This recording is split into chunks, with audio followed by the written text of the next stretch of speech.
This renovation is absolutely mind-blowing. A man spent a fortune to buy a century-old silo, took 2.5 years to plan and finalize the remodel, and turned the dilapidated building into a full-blown vacation cottage. It makes me envious to the point of aching. At first, the Worzalla Brothers worked on the flat area behind the silo, transforming it into a cement activity zone and adding a spiral staircase on the first floor that led to the second floor, gradually forming the internal roof structure. They then set out to upgrade it again. Due to space limitations and their family-owned lumber processing plant, preparing the wood went smoothly, and the materials they needed were quickly gathered. Next, they used a forklift to move the wood planks to a warehouse, letting them dry for half a month in preparation for further processing. The planks were still too narrow, so the Worzalla Brothers trimmed the edges, added dowels to the sides, tightly joined 2 planks together, and locked them with brackets. Once this was ready, they started designing the first floor structure, considering that their ultimate goal was to turn the second floor into a bar counter.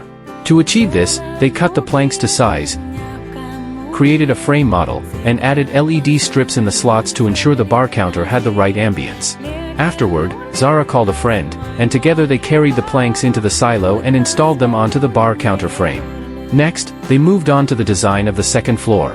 Early the next morning, the Worzalla Brothers began processing the wood required for the second floor, creating a hollow square frame. To keep the silo's interior style consistent, they gave the frame's surface an aged look and, after drilling holes, installed lighting.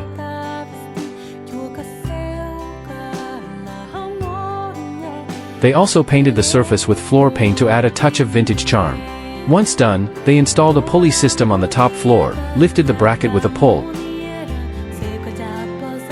secured it on the countertop with hooks and rope, added a bulb, and voila, a hanging chandelier was complete. As the renovation reached a peak, the Worzalla Brothers began planning the top floor layout.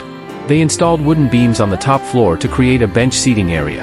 After completing the framework, they bought several foam pads, cut them to size, fixed them onto the wood, and covered them with fabric, creating comfortable and affordable sofa cushions.